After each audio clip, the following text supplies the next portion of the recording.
Ya, baik. Jadi hari ini ya, insya Allah kita akan memulai pelatihan ya, pelatihan persiapan sertifikasi kompetensi ya, LSP Gunadarma. Ya, kita sudah pada tahun ini sudah kita mulai ya proses ujian kompetensi ya. Beberapa teman kalian ada yang lulus, ada juga yang tidak gitu ya. Jadi untuk supaya kita terlatih sebelum nanti ya mengikuti ujian kompetensi tersebut ya, maka diadakanlah pelatihan ini ya. Coba dicek ya sama kawan-kawan di luar misalnya ya. Ada lembaga-lembaga sertifikasi profesi itu biasanya selain mereka mengadakan ujiannya ya, dan mereka sudah punya haknya untuk melakukan ujian ya karena sudah berkoordinasi dengan BNSP ya. Sama Gunadarma juga sudah berkoordinasi dengan BNSP sehingga Gunadarma berhak mengadakan ujian profesi ini ya. Dan kalian ini termasuk yang beruntung ya. Kalau di Gunadarma itu ya kalau dilihat dari biaya tidak terlalu besar ya, dan kalian juga punya kesempatan ya untuk dilatih dulu gitu ya. Biasanya biaya ujian plus biaya pelatihan gitu ya. Nah, kalau di luar ya, dan harganya cukup mahal kalau dibandingkan dengan yang di Gunadarma ya. Coba bisa cari lembaga LSP Informatika misalnya, LSP Komputer, LSP apa dan seterusnya, banyak nama-nama LSP yang dibuat oleh orang-orang ya untuk bisa mengeluarkan sertifikasi kompetensi ini ya, tapi mengikutinya cukup mahal ya. Saya pernah mengikuti acara ujian ini ya, ujian kompetensi bidang K3 ya, bidang K3 keselamatan ya. Saya juga di sana mengikuti pelatihan ya, beberapa hari ya, ikut pelatihannya di Jogja gitu.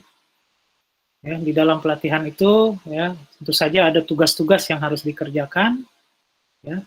Dan tugas-tugas yang dikerjakan itu bisa diangkat sebagai portofolio pada saat kita melakukan pengujiannya nanti gitu. Salah satunya ya gitu. Makanya kemudian diharapkan ya sekarang tugas-tugas yang diberikan di dalam pelatihan ini dikerjakan dengan sebaik-baiknya ya. Jadi kalau memang bagus ya dan berkualitas tugasnya ya, tentu saja bisa dimasukkan sebagai portofolio sebagai salah satu bentuk asesmen pada saat pelatihan itu ya, pada saat pengambilan sertifikasi, ujian sertifikasi ya.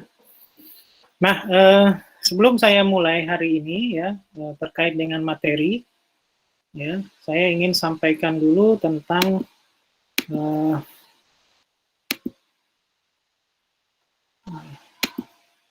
sertifikasi ini ya.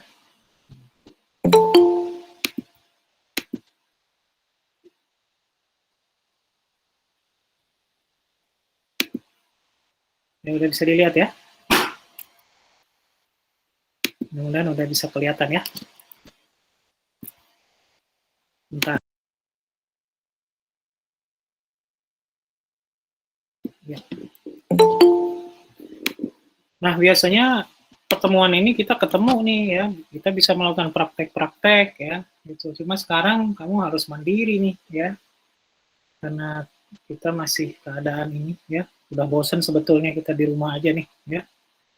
Jadi mudah-mudahan lah bisa segera berlalu nih ya, sehingga kita bisa ketemu lagi langsung di dalam sana, di dalam pertemuan ini. Ya.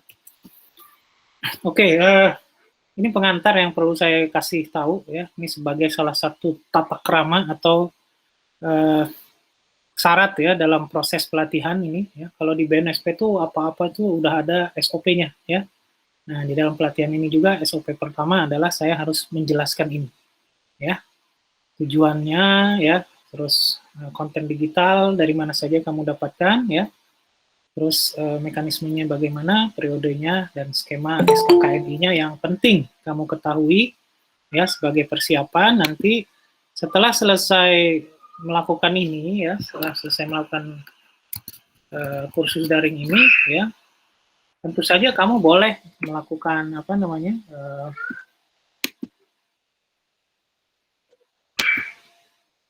bentar. Ya, kamu boleh melakukan penambahan informasi sendiri ya, menambahkan keterampilan sendiri ya, bisa dengan melakukan ya percobaan-percobaan sendiri kalau punya peralatannya ya, ataupun kamu bisa cari bahan-bahan di internet ya, begitu. Nah,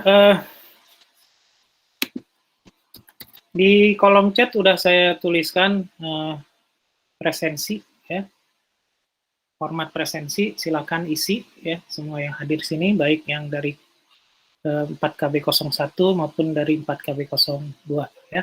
Silakan menulis presensinya di bagian chatting ya. Oke, sekarang kita lanjutkan ini.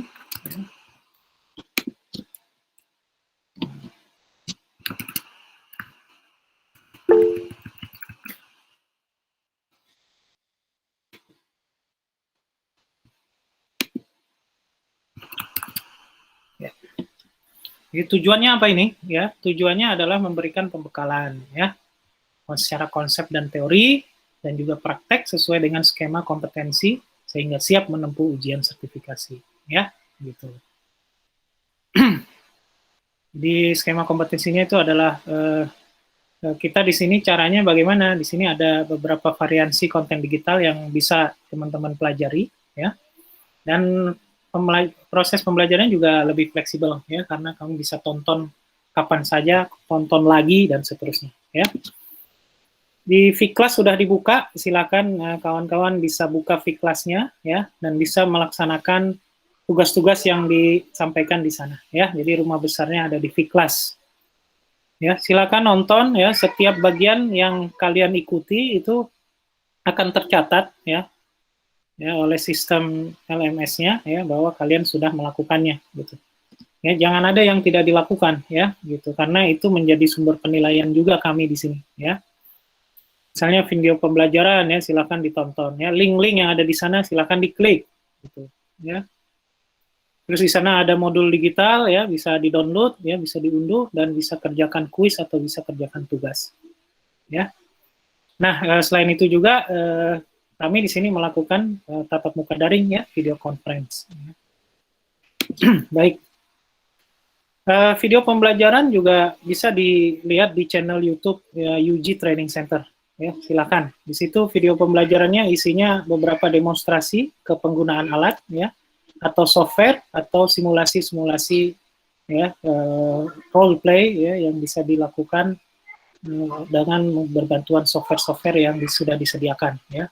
Tingkat 4 ini mungkin sudah pengalaman ya, yang kemarin waktu di tingkat 3 kalian juga mendapatkan pelatihan misalnya menggunakan apa namanya yang dari Cisco ya gitu ya, dari NetAcad tuh ada software packet tracer ya yang bisa dipakai, salah satunya itu ya. Dan cara penggunaannya banyak sekali ya. Salah satu source-nya yang bisa dilihat adalah di UG Training Center ya. Nah, di dalam tatap muka daring ya, kita bertemu ya, nanti saya akan sampaikan beberapa materi ya. Itu tatap muka diadakan selama 2 jam ya, kurang lebih ya. Selama 5 hari di rentang waktu antara 12 sampai 21 Agustus ya. Nah, selanjutnya adalah ya virtual class. Virtual class juga ya, ada 5 bagian juga ya, 5 pekerjaan ya, misalnya. Silakan lihat satu-satu informasi SKK ini ada di sana. Modul digital dari YUKA ya Pak, unit kompetensi yang dipelajari ada ya. Link-link alamat YouTube ya. Atau rekaman yang isinya rekaman dari UGTV ya. Juga ada link alamat YouTube UG Training Center video pembelajaran ya, dan kerjakan tugas di sana ya. Nah, skema SKK ini juga bisa kamu download, bisa dilihat ya, di situ kamu akan melihat ya apa yang akan kamu hadapi di tes itu, ya, sehingga kalau kamu lulus semua itu, kamu berhak ya sebagai apa gitu ya, sebagai misalnya apa misalnya ya, sebagai keahliannya ada tingkatan muda, ada tingkatan apa ahli ya, so, ada macam-macam tingkatannya ya. Kalau khusus untuk pengelolaan jaringan komputer ini, skema kompetisinya ada 24 unit ya, cukup banyak, dan kamu ada di unit-unit yang paling terakhir ya gitu. Nah, ini contohnya nih ya, daftar unit kompetensi pada skema pengelolaan jaringan komputer. Ya. Di mengumpulkan, mulai dari mengumpulkan kebutuhan teknis ya, itu sampai unit 12 tuh mengkonfigurasi switch ya, lalu mengkonfigurasi routing sampai ya, mengevaluasi jaringan komputer untuk pengembangan masa depan ya gitu. Dan ini dibagi-bagi di berbagai semester ya. Ini adalah yang di semester 1 ya. Situ ada 5 unit ya, kamu sudah mendapatkannya. Kemudian yang di semester 2 ya ada 4 unit ya. Terus yang di semester 3 ada 3 unit ya, dan di semester 4 ini ada 4 unit ya yang dilaksanakan. Nanti di semester 5 ada apa? Ada sekitar 6 unit ya. Semester 6 ada 3 unit. Ya, semester 7 dan 8 ya. Kemudian ada review ya. Semua unit kompetisi yang pernah didapatkan di pelatihan ya, lalu kemudian ada panduan untuk mengerjakan ya skenario sesuai dengan unit kompetensinya ya. Nah, ini skema yang tersedia di uji kompetensi ya. Bisa dipilih teknisi muda jaringan komputer, teknisi utama, network administrator ya, dan pengelolaan jaringan komputer. Oke, sampai saat ini 3 ya kalau nggak salah ya. Nah, ini harusnya tertulisnya pengelolaan jaringan komputer tuh skemanya ada 3 ya. Teknisi muda, teknisi utama, dan network administrator. Ya. Kalau teknisi muda ya ada 7 yang harus kamu lulus ya gitu. Ya, bisa dikerjakan ini semuanya nanti ya kalau kamu mau pilih ini ya.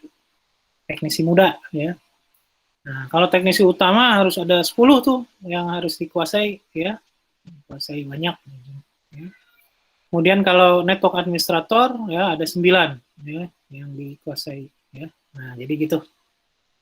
Tapi kalau semuanya ya makanya kamu bisa ya skema yang 24 ini ya, bisa dikuasai sebagai apa pengelolaan jaringan komputer ya nanti. Tapi ini skema untuk semuanya ini belum ada ya. Jadi kita masih pakai skema yang 3 tadi ya. Di Gunadarma pengujian untuk yang 24 langsung tuh belum ada ya gitu.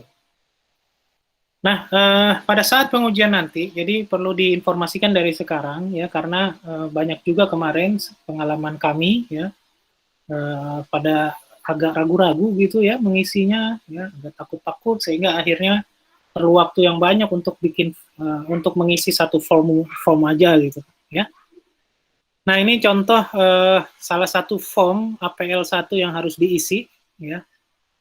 Isinya adalah permohonan kalian ya untuk mendapatkan sertifikasi kompetensi keahliannya ya. Nanti data pribadinya dimasukkan di situ ya. Kalau udah kerja masukin data pekerjaannya ya. Terus bagian keduanya ya kamu mau yang mana ya? Ya, yang mau apa namanya skema yang mau diujikan gitu ya. Jadi ini nanti formulir-formulirnya akan berbeda dengan skema yang 3 itu akan berbeda-beda isinya ya, sesuai dengan skemanya ya. Nanti asesmennya nanti kamu harus checklist itu semuanya ya. Terus dikasih bukti persyaratan-persyaratannya misalnya ya.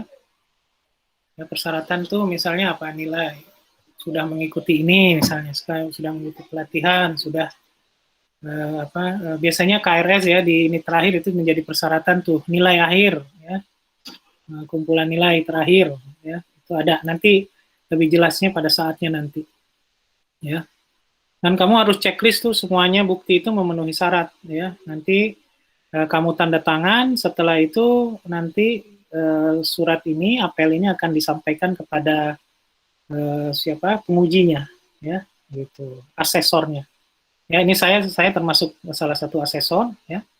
Nanti akan dibagi ke asesor yang mana, gitu, ya. Nanti itu ditanda tangan, disetujui, baru boleh mengikuti ujian, ya. Lalu ini juga APL 2, ya, ini juga form, ya, yang berisi tentang detail yang akan diuji, ya. Nanti di situ kamu belum boleh mengisi, ya. Ya, nanti yang mengisi itu adalah asesornya, ya.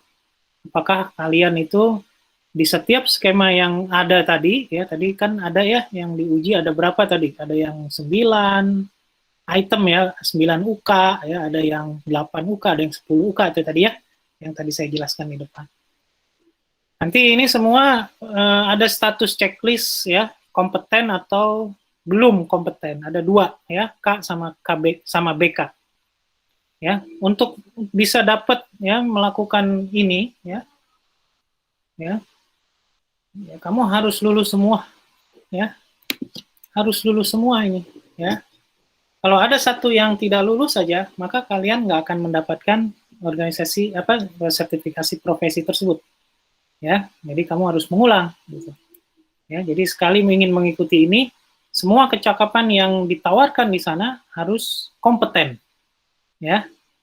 Gitu. Kalau enggak ya nanti nggak bisa, harus dapat ujian, harus mengikuti ujian ulang lagi ya. Nah, itu ya yang pertama ingin saya sampaikan ya.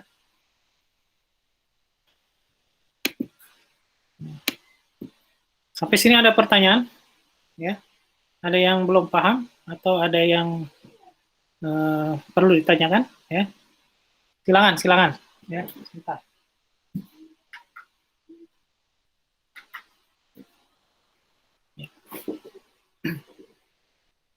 Ya, jelas ya. Nanti kalian akan mengikutinya sendiri ya nanti pada saatnya nanti ya. Nanti ada form-form dan kita di Gunadarma ini sistem ujiannya tidak pakai kertas lagi ya, tapi menggunakan satu aplikasi ya yang dibuat khusus untuk pengujian ya. Nanti aplikasi ini ya ada dua sisi, yang satu adalah kalian yang diuji ya, yang disebut dengan asesi. Kemudian satu lagi adalah login sebagai asesor atau yang menguji ya. Nanti saya yang menguji salah satunya ya. Nanti semua isian itu harus diisi lewat aplikasi tersebut.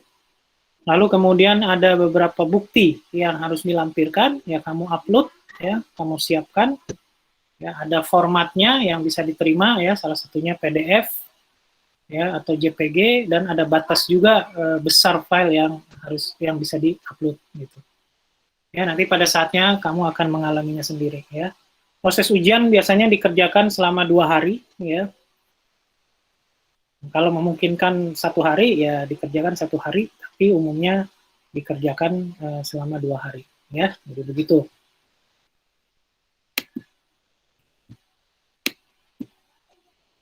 Jadi cukup keringetan juga ya ujiannya, ya. Karena seharian biasanya.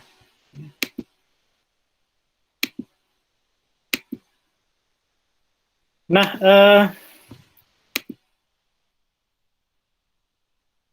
selanjutnya saya mau masuk ke materi, ya. Sebagian mungkin sudah ada yang membuka itu ya, V-class-nya ya.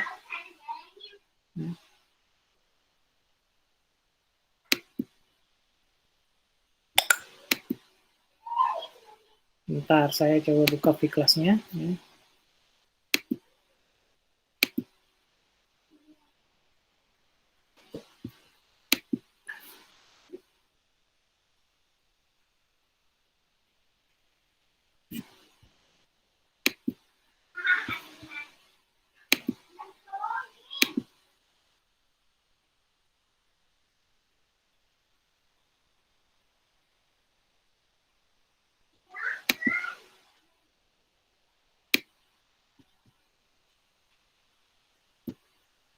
Bentar, saya buka V-class-nya dulu.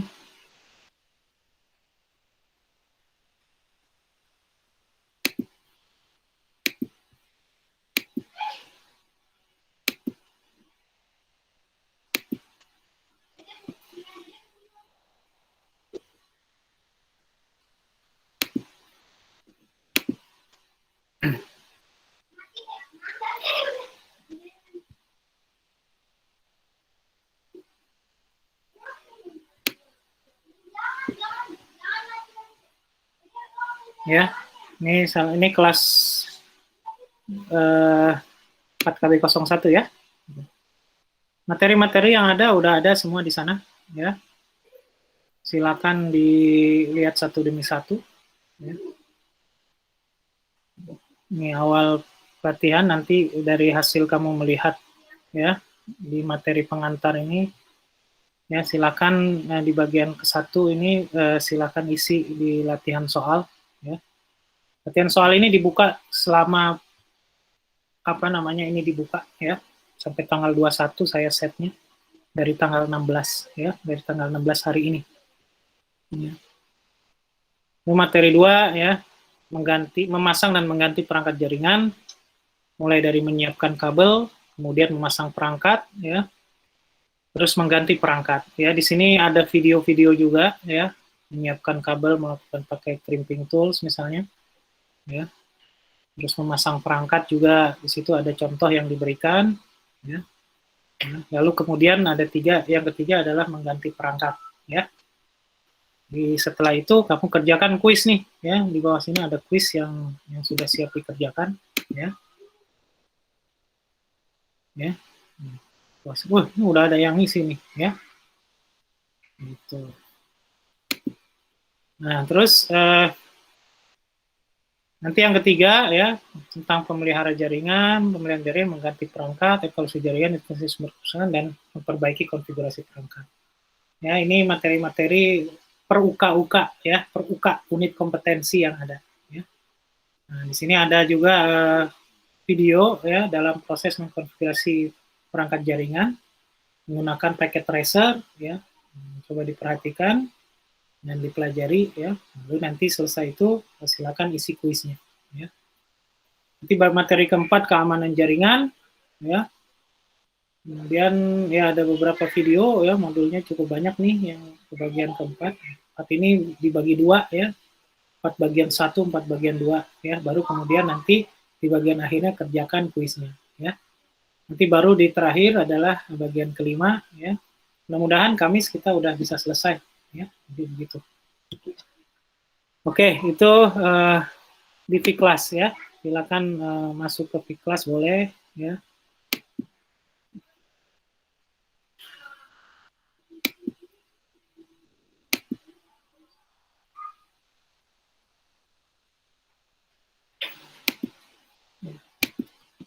Ya, materi pertama mungkin ini pengulangan aja ya. Saya akan cepat aja ya.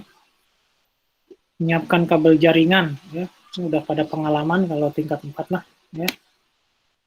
Ya, tapi ini untuk merefresh saja ya pengetahuannya ya.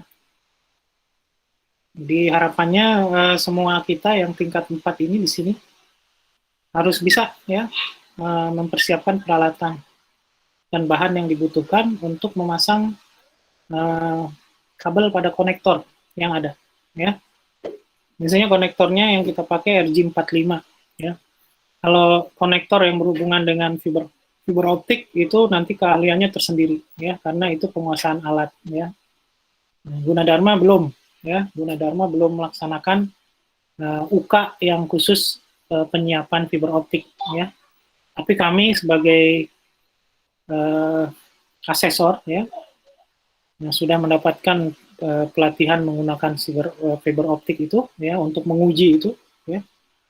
Cuma memang peralatan kita masih sedikit ya, karena satu alat otomatis untuk cramping toolsnya fiber optik tuh ya harganya bisa sampai 300-an juta tuh satu ya. Dan kita juga lagi mencari cara bagaimana supaya alat itu bisa dipakai sebagai latihan gitu ya untuk kalian gitu. Cuma memang resikonya itu ya, alat itu karena presisi ya, dan juga ada unsur K3-nya juga, ada unsur yang harus dipenuhi ya, keselamatan dan kesehatan dalam kerja. Ya, menggunakan alat itu karena kita menggunakan fiber optik, maka kemudian kabelnya itu kan sangat kecil ya. Jangan sampai kabel itu pada saat core-nya dibuka melukai tangan kita dan akhirnya bagian kabel itu masuk ke aliran darah ya. Itu saking kecilnya itu bisa masuk ke aliran darah itu kalau ketusuk ya. gitu itu. Nah, aspek-aspek keselamatan inilah yang masih dipertimbangkan oleh LSP, ya. Sekaligus memang peralatannya juga harus pembeliannya juga cukup mahal tuh ya. Mungkin harus bekerja sama dengan vendor khusus fiber optik tuh kelihatannya, ya. Nah, lihat ini apalah arti sebuah kabel, ya. Gitu. Kabel itu penting, ya. Jadi penggunaan kabel itu disesuaikan dengan kebutuhan, kondisi, ya, tipologi jaringan, ya, protokol yang dipakai dan ukuran jaringan, ya. Apakah harus pakai kabel atau harus pakai sesuatu yang tanpa kabel misalnya, ya, gitu. Misalnya kita kan sangat memperhatikan kan, ya, kalau dekat-dekat ya kita boleh pakai kabel. Tapi kalau kita dalam area yang cukup luas, kita pakai nirkabel, ya. Ada yang sangat luas juga, kadang-kadang ya kita tetap harus memaksakan pakai kabel karena kestabilannya. Misalnya, makanya ada kabel fiber optik yang ada di laut misalnya, ya. Kalau udah antar benua, ya, kan ada nggak mungkin juga kita teknologi kabel itu kita pasang menghadapi samudra gitu ya. Samudra itu kan penuh ketidakpastian gitu. Ya. Kedalamannya, aliran arusnya ya. Ada bagian-bagian lautan ini yang tidak bisa kita pasangin kabel fiber optik gitu. Makanya jalur kita nih Indonesia nih jalurnya jalur ke arah barat ya. Lewat jalur darat ya gitu. Ya paling nyebrang-nyebrang tuh nyebrang selat-selat aja ya, tidak menyeberang samudra. Makanya setelah Irian ya, setelah Irian sekarang nggak ada Irian ya, ada Papua ya, di ujung Papua itu nggak ada tuh jalur kabel fiber optik yang melewati samudra Hindia ya, kalau saya samudra apa tuh di sana, yang putaran buminya ke arah Amerika di sana, ujung sebelah sana ya, Amerika, Eropa dan seterusnya. Maka sekarang sistem pengkabelan kita jarak jauhnya ya arahnya adalah ke arah Singapura ya, Selat Malaka terus dan seterusnya ya. Nanti nyambung ke Asia ya, Asia Tengah ya, masuk Eropa ya, baru nanti masuk Amerika. Jadi gitu. Makanya waktu itu ada masalah di kabel di misalnya di Selat Malaka atau di Selat Sunda itu juga ya akan sangat mempengaruhi ya. Karena kemungkinan ya kita menggunakan jalur satelit akhirnya ya dan menyeberang ke lewat sebelah barat ya gitu, tidak lewat maksudnya menyeberang ke sebelah timur Papua ya gitu, tapi itu lewat satelit ya, kita tembak ya gelombang ke satelit ya, dan itu juga ada standarnya tersendiri ya, dan keahlian satelit juga keahlian tersendiri ya gitu. Nah, biasanya kabel yang kita gunakan ya, ada UTP, ada FTP, ya ini kabelnya mirip-mirip ya. Kalau UTP sih yang jelas unshielded ya. Banyak lihat ya, kita pakai nih di mana-mana. Mau lebih aman lagi ya pakai ya STP ya, FTP atau SCTV ya gitu. SCTP ya. Screen twisted pair, shielded twisted pair, atau foil twisted pair. Ini sama mirip, ya. Ya atau pakai kabel koaksial, tapi kabel koaksial sekarang nggak dipakai, hampir nggak dipakai lagi, ya. Yang banyak dipakai adalah serat optik, ya. Gitu. UTP-nya ini sangat populer karena paling murah dan instalasinya mudah. Kita cukup beli ya cramping tool, ya. Sekarang yang di bawah 100.000 juga ada, tapi jangan tanya kekuatannya ya. Ya, mungkin sekarang kalau mau yang awet ya belinya yang sekitar 500-an sampai 700-an ribu ya, sampai sejutaan gitu. Tapi asasnya yang 500-600-an tuh masih bisa dipakai. Ya. Dan itu tahan lama ya. Kalau yang di bawah 100.000 tuh ya harga menentukan teknologi ya atau bahan gitu. Nah, memang bahannya tidak bisa lama-lama itu ya. UTP bisa sampai 10 Mbps ya. Nah ini FTP ya. FTP atau STV ya. masing-masing dari kabel tersebut dibungkus lagi, ya, gitu. Dan di sini ada beberapa contoh konektornya, ya, konektornya tetap RJ45, ya, macam-macam ya, gitu. Sana yang lain selain RJ45 juga ada, tapi untuk jaringan komputer biasanya kita pakai RJ45, ya. Nah ini sama juga ya, STP dan SCTV, ya. Kabelnya masing-masing di shielded, ya. Kalau yang STP shielded dua-dua, ya, masing-masing kabel di diinsulasi gitu, dilapisi, ya, terus dia dua-dua dilapisi lagi gitu. Jadi memang kalau kita pilih yang ini dia akan lebih aman. Karena apa? Karena dia terlindung dari interferensi elektromagnetik, ya, karena kabelnya dilindungi dengan baik gitu. Beda dengan UTP, ya. Nah, jadi ini ada beberapa jenis, ya, kabel UTP. Biasanya namanya dibilang CAT, ya, CAT, ya, gitu. Cat5 yang banyak kita pakai Cat5 sama Cat6, ya, gitu. Ya, Cat5 juga ada macam-macam tuh, ya, tipenya, ya, saya di sini. Ya, gitu. Sekarang kita pakai yang tipe ini. Yang tipe-tipe lama udah nggak kita pakai, ya, karena kualitasnya pengiriman datanya kecil, ya, bandwidth-nya kecil. Nah, makanya penamaannya lihat ya.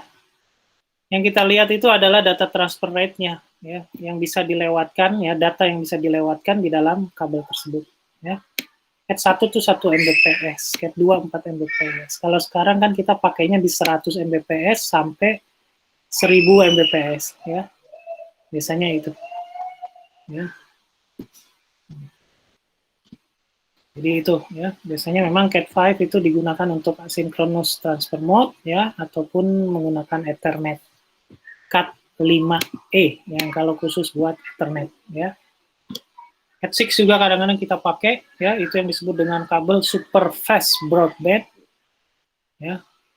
Dia kecepatannya cepat, ya, sangat cepat, ya, kecepatan transfer datanya, ya. Dengan Cat6 juga, Cat6 dan Cat7 itu kecepatan datanya yang membedakan, ya. Di penggunaannya lihat ya, kalau yang Cat7 buat apa? Full motion video, ya, teleradiologi, ya. Nah, itu. Coba lihat ya, iseng-iseng ke internet ya, harganya berapa gitu ya. Satu roll itu berapa ya. Coba Cat5 tuh berapa, ya, cari harganya. Perlu ya, perlu kamu ketahui ya. Karena nanti kalau mau jadi teknisi jaringan ya tentu saja harus tahu yang begini-begini ya. Nah, kemudian untuk UTP ini perangkat pendukungnya banyak ya. Ada crimper ya, memotong kabelnya khusus ada ya. Wire strippernya ada ya. Di wire strippernya itu artinya nanti buat nge-strip kabel ke apa namanya? Ke konektor ya, gitu ya. Nih. 3 ini ya. Atau kita bisa beli satu aja tapi semuanya. Ya. Ya, cramping tools ya, untuk cramping, untuk stripper ya, untuk membuka kabel gitu ya, membuka kabel, untuk memotong kabel itu sekarang bisa beli dalam satu alat. Nah, gitu ya. Sekaligus ya, multifungsi dalam satu alat. Yaitu alatnya harganya sekitar 700 ribuan ya. Pemasangan konektor pada UTP. Nah, ada dua jenis ini ya, pemasangan. Yang pertama pemasangan stripe, ya, ujung sana sama ujung satunya sama, sama urutannya, ya. Mulai dari strip oranye, strip hijau, ya, biru, ya, strip biru, ya, hijau, strip coklat. Ya, di ujung yang sebelah sana juga harus sama urutannya. Kalau stripe itu sebenarnya kita nggak usah pakai ini juga nggak apa-apa ya. Yang penting konsisten, ujung sana dengan ujung sini sama, ya. Tapi pentingnya kita, ya, pentingnya kita menggunakan standar internasional stripe, ya, itu karena kan kita tidak selamanya ada di satu jaringan tertentu, mengelola jaringan tertentu, ya.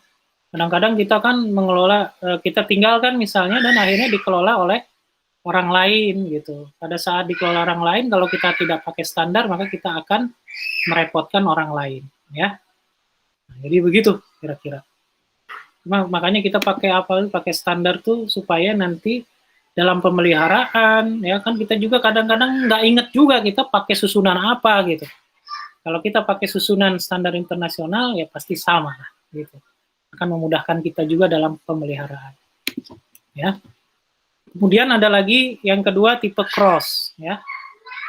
Tipe cross itu adalah, ya, ada cross kabel, ya, cross kabel, ya, antara satu, ya, ditukar ke 3 untuk di sisi yang satunya, ya, gitu. Terus yang 2 ditukar ke 6, ya, 1, 3, 2, 6, ya. Ini gunanya apa? Ya, kabel cross itu buat apa? Ya, kalau kita mau menyambungkan secara langsung, ya, penyambungan yang setara, ya, misalnya dari komputer langsung ke komputer, ya. Tapi kalau yang tadi straight itu, ya, kalau kita mau menyambungkan ke router atau menyambungkan ke switch atau hub, ya, kita pakai straight, ya. Jadi komputer ke switch, ya, kita pakai straight, ya. Sedangkan kalau cross misalnya kalau kita mau bikin komputer ke komputer misalnya, langsung, ya, kabel itu, ya. Nah, nanti videonya bisa ditonton sendiri bagaimana, ya. Nah, yang agak lama itu adalah koaksial, ya. Yang lama itu maksudnya zaman dulu, ya, gitu. Ya, masih kita temukan di antena-antena, ya, antena TV, ya, yang sebentar lagi juga akan pindah ke digital, ya, gitu. Nah, ini kabel tembaga nih, koaksial ini kabel tembaga. Konektornya namanya BNC, ya. Tadi kalau UTP konektor namanya RJ45, RJ11, RJ9, RJ macam-macam, ya. Gitu. Nah, koaksial sendiri, ya, kalau dilihat, ya, ada core yang paling kecil, ya, itu kabel tembaga, ada dielectric insulator, ya. Terus ada metallic shield di atasnya, ya, kemudian baru dikasih plastik, ya, paling luar, ya, gitu. Nah, ini gambarnya, ya, gitu. Untuk tipe 1, ya, yaitu thicknet, ya, thick coaxial kabel. Ini untuk yang tebal, ya, untuk yang tebal. Kemudian ada juga yang thin, yang tipis, ya. Kalau yang tebal ini biasanya kabel backbone yang dipakai untuk sambungan luar. Kabelnya biasanya warna kuning kalau yang thick koaksial. Tapi kalau yang begini, yang thin koaksial kabel, kabelnya seperti kabel antena TV, ya, kabel antena TV tapi agak lebih besar, ya, gitu. Ini satu segmen bisa sampai 500 meter, ya, cukup bagus kalau kabel tembaga, ya, koaksial dibandingkan dengan kabel UTP yang hanya bisa mencapai 100 atau 200, ya, kalau nggak salah, ya, kalau UTP itu, ya. Nah, ini wire strapper khusus buat koaksial, ya, atau crimping untuk kabel koaksial, ya. Bentuknya mirip-mirip juga, ya. Cara pemasangan BNC bisa dilihat juga di video, ya. Terus jenis kabel yang selanjutnya adalah fiber optik, ya, kabel fiber optik, ya. Core-nya itu kaca, ya, bisa pecah, gampang pecah. Itu yang saya bilang tadi berbahaya kalau sampai masuk ke dalam jaringan darah kita, ya, maksudnya. Kita luka gitu, tiba-tiba pecahan kacanya itu masuk ke dalam itu. Wah, itu semua darah akan mengalir ke jantung tuh, bahaya juga tuh ya, makanya harus berhati-hati nih. Nah, hebatnya fiber optik ini karena dia kaca ya, jadi dia bukan elektrik yang ada di situ, tetapi gelombang cahaya gitu. Karena gelombang cahaya, maka kecepatannya 300.000 km per detik. Ya, bisa mentransmisikan ya. Nah, ini kabel yang 120 mikrometer ya, bisa mentransmisi sinyal cahaya dari suatu tempat ke tempat lain hingga jarak 50 km tanpa menggunakan repeater. Ya, cahaya itu kan sekali melesat kan jauh ya, gitu ya. Nah, jadi gitu kira-kira. Hanya kabel serat optik ini ya bisa ada dua jenis ya, kabel serat optik yang dipakai di LAN, ada kabel serat optik yang dipakai di WAN ya, yang lebih tinggi. Nah, yang tadi saya ceritakan lewat kabel-kabel bawah laut, berarti itu kabel yang multimode ya, yang multimode ya, gede ya, banyak ya. Sedangkan kalau yang kita dapatkan dari IndiHome misalnya ataupun fiber-fiber optik sekarang ya, layanan internet set fiber optik rumah ya, rata-rata adalah yang single mode ya, yang masuk ke router fiber optik yang ada di rumah ya, jadi gitu. Nah, ini bagian dari fiber optik ya.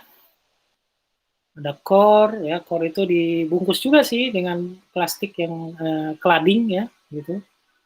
Ya, jaket untuk meliputi kaca itu ya, baru setelah itu ada coating ya.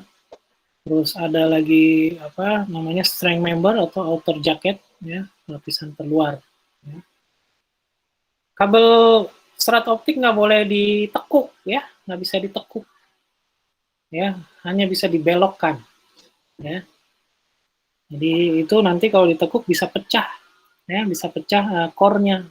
Jadi begitu ya. Nah, konektor fiber optik ada beberapa macam ya. Ada konektor ST dan ada konektor SC ya, gitu. Nah, diameter jaringan fiber optik dan ukuran konektornya relatif kecil sehingga fleksibel dalam proses instalasi. Ya, tapi yang masuk ke rumah itu lebih kecil lagi. Tapi yang ada di bawah tanah atau di jalur kabel udara misalnya ya, itu akan lebih tebal sedikit gitu ya. Dan untuk yang ada di bawah laut tentu saja karena itu multimode ya, pasti gede ya, terdiri dari beberapa core di sana ya, jadi gitu kira-kira. Kecepatannya ada di angka 100 Mbps ke atas, bahkan bisa sampai 1000 Mbps ya. Gitu. Saya dulu waktu di jalan-jalan ya gitu, jalan-jalan di negerinya Napoleon ya, ada teman saya ya, penelitiannya adalah mencari peningkatan performance dari kabel fiber optik ini ya. Di luar biasa ya, riset untuk meningkatkan kinerja ya, kecepatan transfer supaya cahaya itu bisa cepat lagi, lebih cepat lagi gitu. Ya, apakah kemudian nanti yang diakalin adalah tipe cahayanya ya, ataukah bagaimana ya, itu penelitian itu masih terus berlangsung ya sampai sekarang. Ya, itu single mode cuma satu, tapi kalau multi mode, nah lihat tuh ada beberapa fiber optik yang ada di dalam. Ya, ya diameternya lihat, core-nya untuk single mode tuh cuma 9 mikron, ya, kecil sekali. Makanya dia bisa masuk ke dalam aliran darah, ya, hati-hati. Ya, kalau multi mode ya 62 mikron, 62,5 mikron. Kalau dilihat cahaya ya tinggal senterin aja, lihat ya, senterin dengan cahaya, kemudian nanti akan kelihatan pola-pola ininya ya.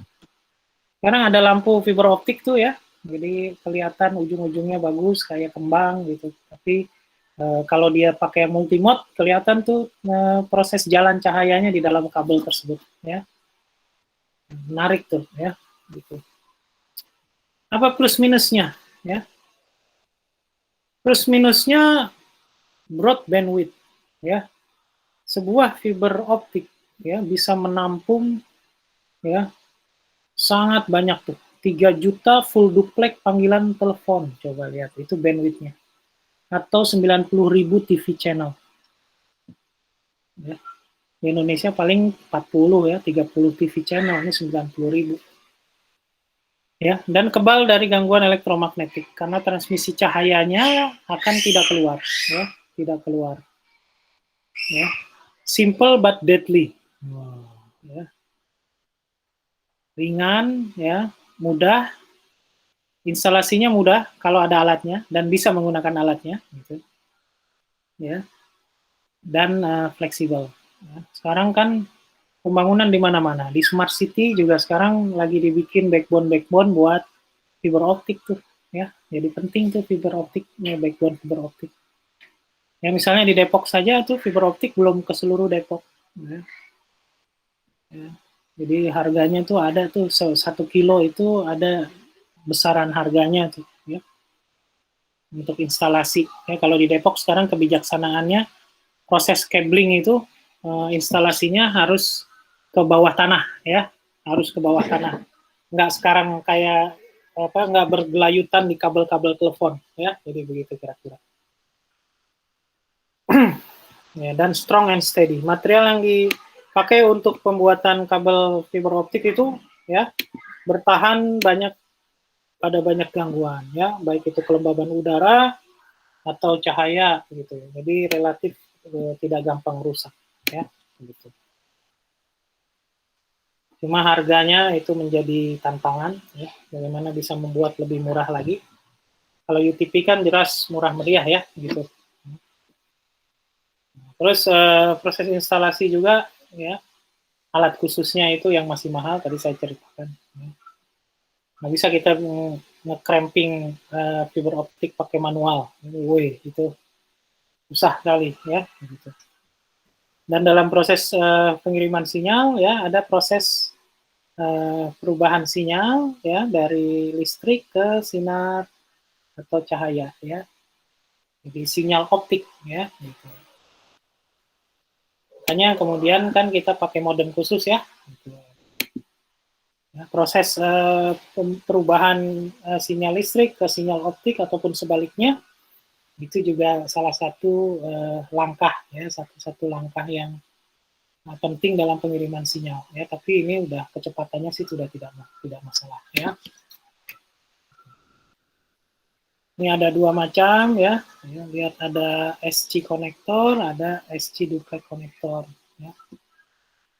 SC duplex konektor itu dua, ya. Atau ST konektor. ST konektor tampilannya seperti ini yang paling bawah, ya. Nanti ini sangat ditentukan oleh konfigurasi jaringan fiber optiknya, ya. Apakah kita menggunakan SC ataupun FST, ya, gitu. Ini alatnya, motong kabel untuk ini gambarnya gunting, ya. Wire stripper untuk pelet optik kayak begitu, tapi ada alatnya, ya. Ada alatnya kotak sekalian tuh, ya, yang cukup mahal itu, ya. Sebenarnya nggak perlu lagi gunting-gunting ini, ya. Gunting ini cuma merapikan saja. Dia bisa langsung dimasukin ke alat, ya, gitu. Ya, alatnya saya ini nggak dicantumin di sini nih, ya. Nanti mungkin kita harus cantumin juga. Alatnya kotak kecil, ya. Mungkin diameternya sekitar 20-an, ya, tingginya 10 meteran, gitu. 10 meteran, 10 cm, ya. 20 kali 10 cm tingginya, ya. Itu bisa dibuka. Itu harusnya yang ditampilkan, ya. Atau kalau ya kalian kalau pengen tahu melihatnya, ya, cari aja alat untuk cramping, ya, striper ataupun cramper buat fiber optik, ya, gitu. Nah, itu tentang kabel, ya. Ini kalau pertemuan nih saya suruh ini nih tugasnya gitu, tapi sekarang nggak ada pertemuan, ya. Jadi tugasnya kerjakan saja yang ada di V-class, ya. Gitu. Nah, itu tentang kabel, ya, tentang kabel. Kemudian materi selanjutnya, ya, itu adalah, ya, bagaimana memasang perangkat jaringan ke dalam sistem jaringan, ya.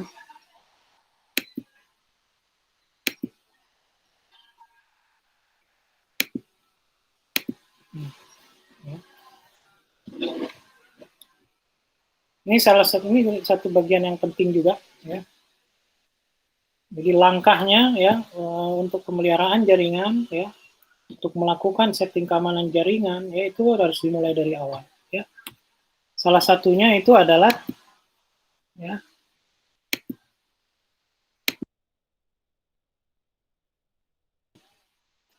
memasang jaringan dengan benar. Memasang jaringan dengan benar itu bagian dari keamanan ya.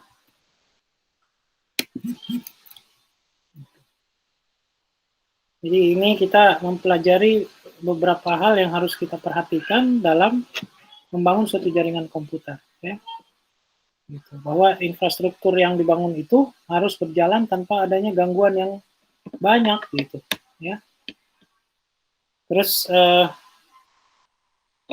untuk salah satu untuk ada beberapa langkah gitu ya di dalam proses ini ya.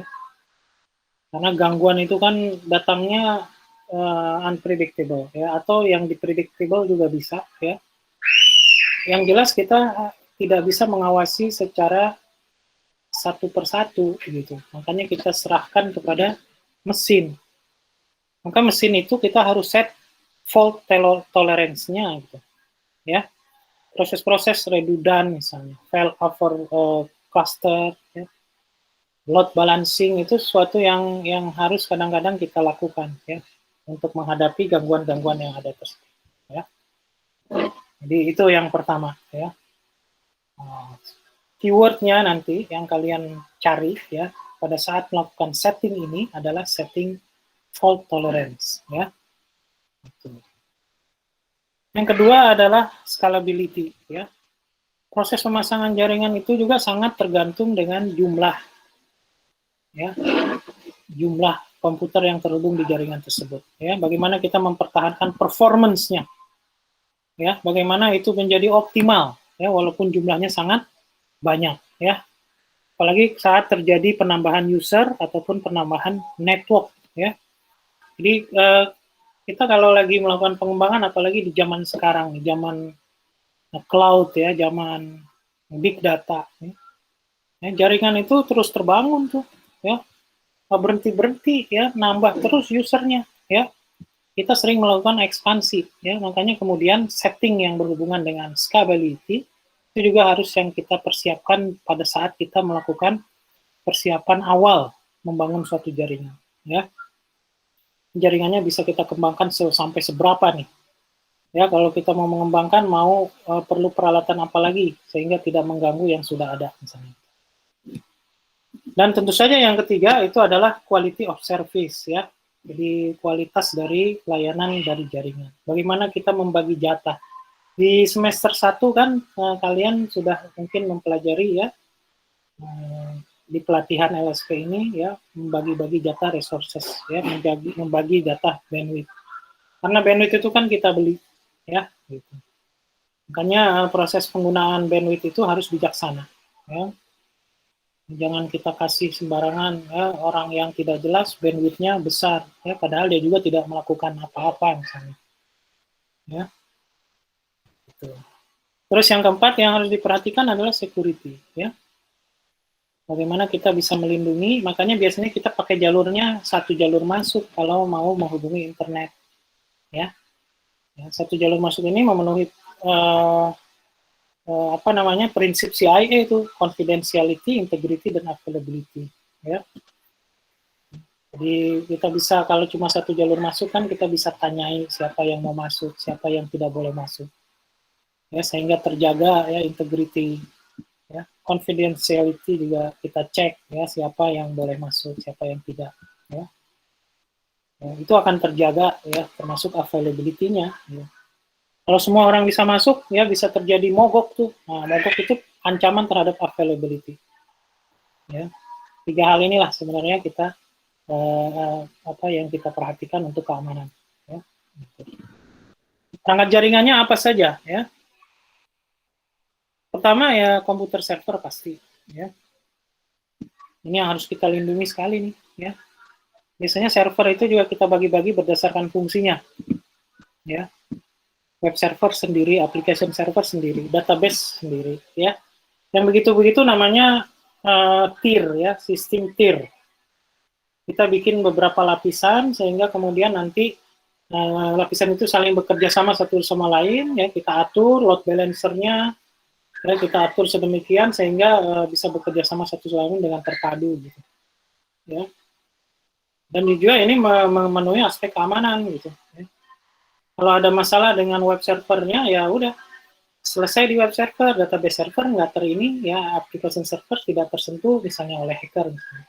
Jadi kita tinggal memperbaiki web servernya saja. Itu juga kalau ada gambaran ada serangan-serangan ya yang makanya kita taruh server itu berlapis-lapis ya, mekanisme penjagaan ya, satu jalur masuk itu juga satu strategi sendiri ya. Komputer klien juga, nah ini komputer klien yang dipakai oleh user. Nah, klien itu cuma satu sih sebenarnya, dia harus diajarin ya, dia harus melek mengamankan dirinya sendiri. Ya, dia juga harus melek apa yang boleh dia lakukan, apa yang tidak boleh dia lakukan. Ya, dia tahu haknya apa saja, ya, gitu. Kewajibannya apa saja, ya, dan tidak boleh melanggar hak-hak yang ada di internet, ya. Biasanya yang jadi masalah itu adalah user-user yang bandel, ya, user-user yang baru bisa, sehingga kemudian dia mencoba-coba hal-hal yang ini. Ya. Kemudian ada hub untuk membagi jaringan, ada switch juga untuk membagi jaringan. Ya. Kalau hub itu cuma satu jalur, ya, tapi kalau switch bisa banyak jalur, ya, sehingga bisa terjadi multiplexing ya, multiplexing misalnya, ya, tidak seperti hub yang cuma satu jalur. Ya. Kalau satu jalur itu kan berarti bergantian aja. Dan kalau switch bisa beberapa jalur di dalam satu waktu, ya, lebih pintar dari hub dan bisa mengatur atau membatasi jumlah paket data yang masuk ke satu jalur misalnya. Ya. Nah, kalau switch-switch yang punya kemampuan gitu, switch-switch yang pintar kayak gitu, kita bisa setting, itu yang disebut dengan dedicated switch. Gitu. Termasuk hub juga ada yang disebut dengan dedicated hub. Gitu. Ya, jadi intinya kalau dedicated itu apa yang ada di peralatan tersebut ya, ataukah itu switch ataupun hub, ya itu bisa kita melakukan setting lebih lanjut ya, yang bagus. Gitu. Kemudian ada alat jaringan yang namanya bridge ya, untuk menjembatani jaringan dari satu jaringan lokal ke jaringan lokal yang lebih luas lagi. Bridge itu juga dapat menjadi penghubung antara dua atau lebih jaringan lokal dengan tipologi jaringan yang berbeda. Ya, bridge tipologi yang berbeda ya, dia bisa menyambungkannya. Ya. Router lebih luas lagi ya. Dia juga kadang-kadang kalau kita udah beli router, dia juga bisa berlaku sebagai bridge. Ya. Terus tugasnya utama sesuai namanya ya, router itu adalah memberikan rute ya atau jalur-jalur tertentu terhadap paket data yang ditransmisikan. Banyak merek-merek router ya, yang terkenal dari dulu adalah Cisco ya, kemudian ada yang versi murahnya dan mirip Cisco adalah Mikrotik misalnya ya. Semuanya boleh dikuasai ya, semuanya boleh ikut pelatihannya ya. Ya, bahkan ada sertifikasinya tersendiri dari vendor buat itu untuk menjadi ahli-ahli di bidang setting router ini. Jadi router ini karena dia sebagai pemberi rute ya, kadang-kadang dijadikan satu di sana, ada beberapa perangkat jaringan lainnya gitu ya, fungsi-fungsinya diperluas, misalnya menjadi firewall juga gitu ya, menjadi load balancer, menjadi ya load balancer fungsinya dia ya gitu, menjadi apa lagi banyak ya gitu. Sekarang misalnya router yang banyak kita beli, router yang bisa wifi juga gitu kan ya, router yang bisa ke fiber optik juga gitu. Jadi dalam satu alat ya bisa banyak fungsi ya gitu. Nah, ada juga access point ya. Nah, ada juga yang router dan access point sekalian. Nah, gitu tadi ya. Access point untuk membaginya apa? Untuk membagi wireless ya, menggunakan Wi-Fi ya. Gelombang Wi-Fi. Ya. Jadi ini masuk ke wireless LAN misalnya ya. Gitu. Di rumah kita juga banyak ya. Ya saya untuk kestabilan di rumah misalnya, karena jalur teleponnya ada di atas, jalur masuknya atas, ya jalur apa istilahnya, jalur fiber optiknya dari atas, maka dari lantai 2 saya bagi lagi di situ ya. Untuk di lantai satunya saya pakai satu akses point lagi ya untuk menangkap dari lantai 2 sehingga nanti prosesnya akan lebih bagus gitu, penangkapan sinyal di seluruh ujung rumah-rumah saya misalnya gitu ya. Nah, proses penempatan akses point itu juga keterampilan tersendiri ya, karena karena wireless nih, kita berhadapan juga dengan pantulan-pantulan gelombang ya, bangunan ya, terus juga cuaca dan seterusnya. Maka kemudian proses instalasi akses point ini menjadi penting juga ya, di mananya itu ada ilmunya gitu. Ya, supaya interferensi tidak terlalu keras sehingga akses point-nya bisa merambah sesuai dengan speknya yang ada ya. Kan spek ada yang 300 meter, ada yang 150 meter, ada yang berapa ratus meter lagi gitu ya gitu. Nah, tapi itu kan harus harus di tempat yang aman sehingga interferensinya menjadi kecil juga gitu ya. Nah, kemudian kabel ya tadi sudah dibahas ya, kabel macam-macamnya sudah dibahas. Terus ada NIC card ya, atau Ethernet card ya, kartu jaringan ya, rata-rata di laptop ada sekarang ya, atau sekarang ada konverter-konverter yang kita bisa memanfaatkan saluran-saluran di laptop ya untuk ke arah jaringan. Bahkan dari USB juga ada ya. Ada juga kalau di Thunderbolt ya, kalau di Apple ada colokan Thunderbolt ya buat itu. Nah, modem apa? Nah, modem ini bentuk komunikasi dua arah ya. Ada perubahan sinyal digital menjadi sinyal analog. Ya. Sama ya, tadi juga ya ada modem fiber optik ya gitu. Ya. Itu juga kita sebut dengan modem. Karena dalam proses ininya ya, proses perkembangannya dulu modem ya mengubah cahaya menjadi gelombang karena dulu masih menggunakan saluran telepon gitu. Ya, sekarang teleponnya jadi telepon digital ya, kemudian berubah jadi ADSL. Terus kawat ya, kawat telepon juga masih, tapi lebih cepat dari saluran komunikasi telepon biasa. Dan akhirnya berkembang ke arah fiber optik. Nah, sekarang modemnya modem fiber optik ya. Gitu. Tapi yang jelas alat-alat ini akan digabung-gabung tuh antara modem, antara router, antara access point misalnya. Ya, cukup di satu alat saja. Ini konektor ya untuk RJ45 UTP, untuk koaksial namanya BNC ya. Untuk fiber optik namanya ST atau SC ya. Ini contoh repeater ya. Ya untuk memperkuat sinyal ya kalau kabelnya udah kejauhan ya gitu. Setelah kita perhatikan bagaimana peralatan-peralatannya, maka yang kita perhatikan selanjutnya adalah kebutuhan penggunanya ya. Dengan kita memahami kebutuhan pengguna, maka kemudian jaringan komputer yang kita rekayasa ya itu akan bisa custom sesuai lokasi ya. Kita bisa memilihkan tipologinya yang paling bagus apa secara fisik ataupun secara logis ya. Kemudian dan jangan dilupakan ya proses-proses yang kita lakukan ini harus ada dokumentasinya ya.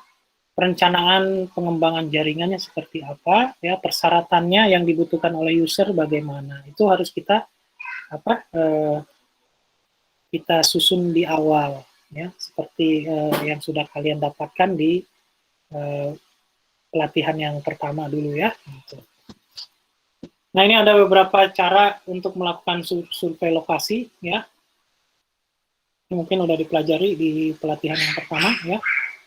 Jumlah penggunanya ya, kemungkinan pertumbuhan usernya kayak gimana ya, koneksi internetnya gitu ya, syaratan aplikasinya gitu ya, infrastruktur yang sudah ada dan letak komposisi jaringannya ya, layanan baru yang dibutuhkan apa saja, pertimbangan keamanan ya, kalau mau pakai nirkabel ada persyaratannya juga ya, dan harapan hidupnya gitu ya.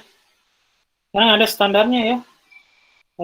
Satu networking itu boleh mati itu berapa ini dalam 1 bulan, gitu. Ya.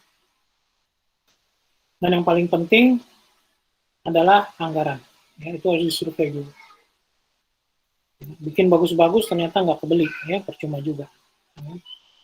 Makanya kita sekolah nih sekarang ya.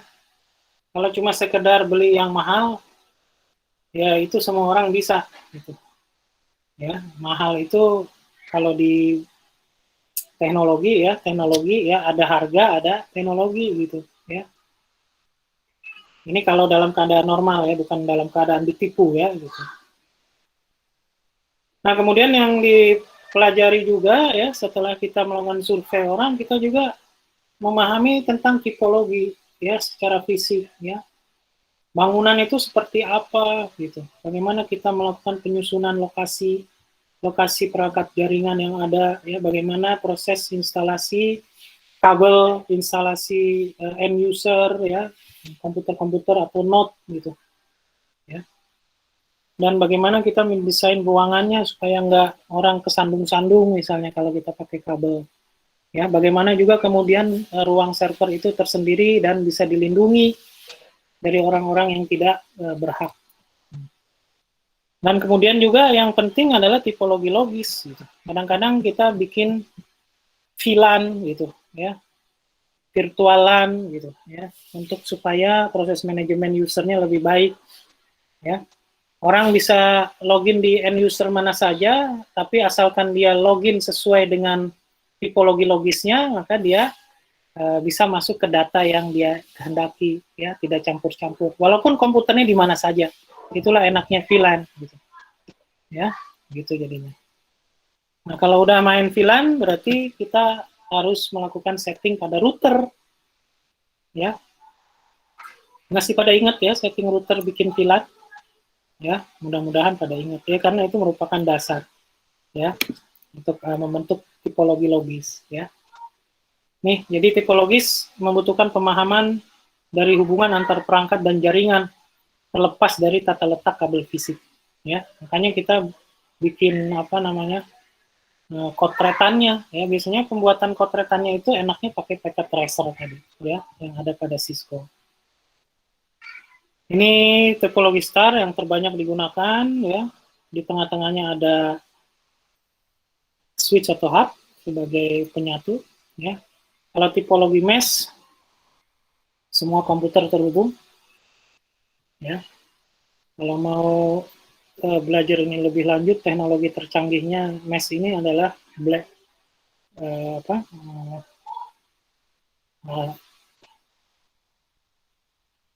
aduh jadi lupa ya.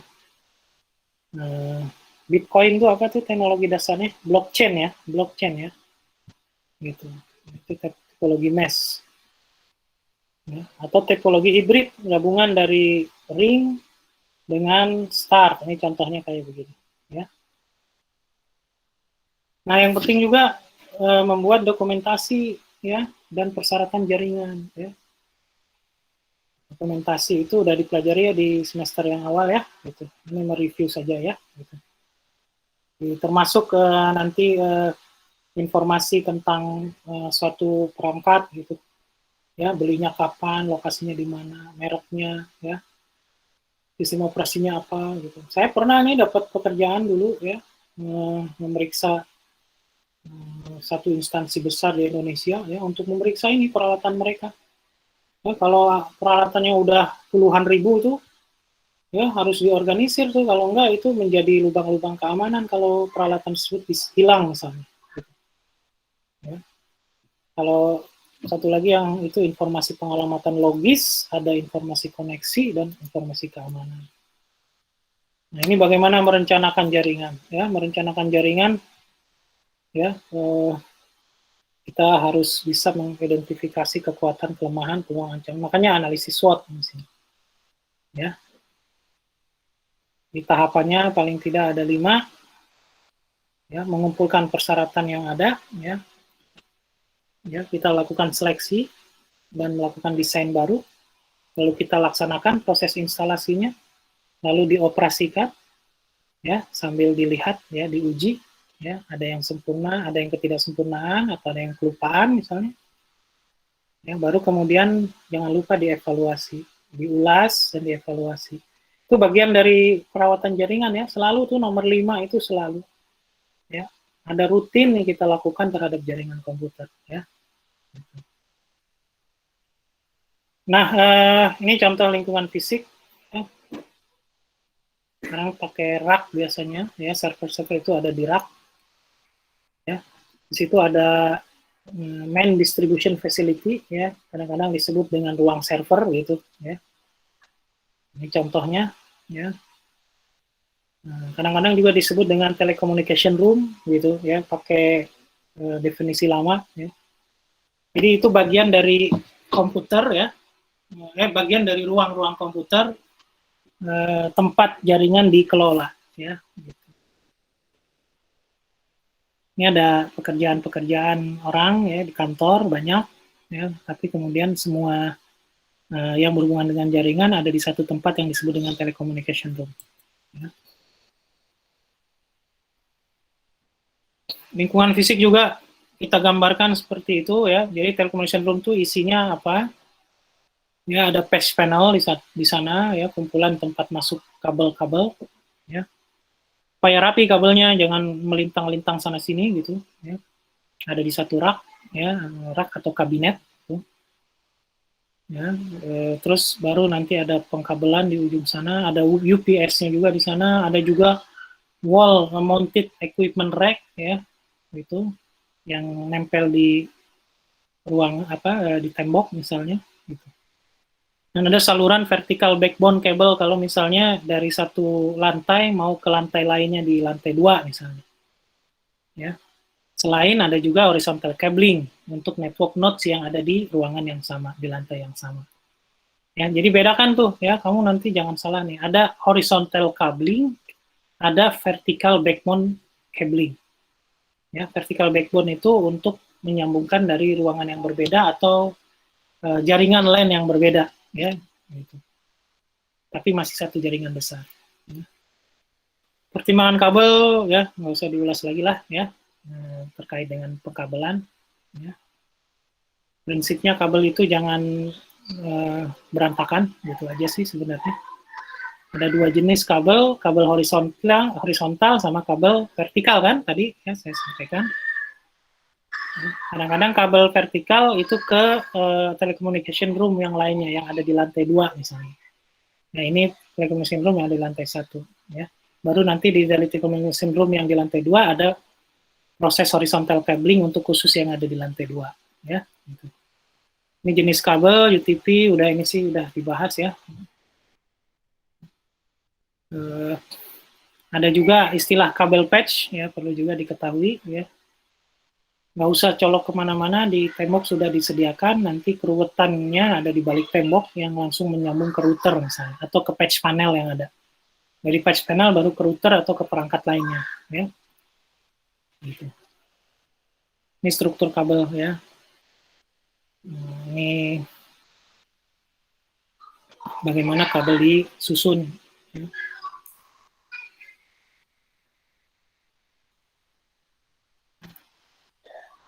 Nah, bagaimana untuk pembelian dan pemeliharaan? Ya. Jadi kalau untuk pembelian itu harus hati-hati juga ya. Gitu. Perusahaan itu biasanya irit-irit dengan yang kayak begini. Ya. Nah, sekarang kemungkinan proses ini, pengadaan ini, bisa dua macam. Ya. Bisa dibeli, bisa disewa juga sekarang. Ya. Kalau nggak mau terlalu mahal, ya disewa. Gitu. Nah, untuk pemeliharaan ini juga termasuk yang penting adalah biaya pelatihan staff, terutama IT staff tuh, ya. Atau kalau nggak mau gitu, ya sewa ke vendor pada saat pembelian, ya nanti di situ ada pemeliharaan rutin, ya sepakati berapa biaya pemeliharaannya dan apa yang dijamin dalam pemeliharaan itu. Bisa kalau nggak mau memelihara sendiri, ya gitu. Jadi terus pemeliharaan juga terkait dengan perbaikan hardware dan bagaimana melakukan upgrade. Ya, makanya dalam proses pemberian di awal itu sudah kita bisa prediksi ini kira-kira berapa lama maksimal hardware ini bisa digunakan. ya. Tentu saja juga mempertimbangkan force major misalnya karena kerusakan-kerusakan mendadak gara-gara kesambar petir lah, apalah dan seterusnya gitu. Ya, juga satu yang dipertimbangkan. Dan mungkin yang lebih sering itu adalah software upgrade. Nah, itu software upgrade itu yang kadang-kadang merepotkan ya, terutama kalau misalnya kamu mengelola web server misalnya. Tiba-tiba aplikasi web servernya upgrade Apache misalnya gitu. Begitu kita upgrade ternyata banyak aplikasi yang bermasalah karena aplikasinya tidak harus di custom ulang. Akhirnya gara-gara cuma mau mengupgrade web servernya rusak semua yang lain gitu. Jadi kerjaan besar tuh. Gitu. Itu banyak sekali tuh yang mengalami gitu. Akhirnya kemudian mereka melakukan downgrade lagi. Udahlah nggak usah di-upgrade, kita patching aja pakai apa ya supaya aspek keamanannya bisa tertutupi yang sederhana saja misalnya.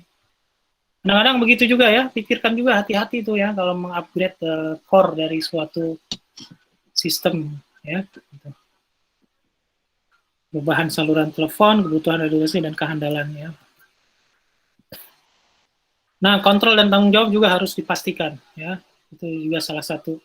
Nanti ada bahan pertanyaan nih soal ini nih gitu ya. Ya, dan keandalan. Admin bertanggung jawab untuk menjaga sistem jaringan tetap tersedia setiap saat ya. Jadi gitu. Memilih perangkat jaringan juga tadi ya perhatikan kecepatannya dan berapa jenis portnya, berapa banyak port yang tersedianya misalnya. Proses expand-nya gitu, expandability-nya ya. Ini bisa nggak digabung dengan peralatan jaringan yang lain misalnya. Gitu. Nanti kapan-kapan ditambah jadi mudah, nggak susah. Gitu.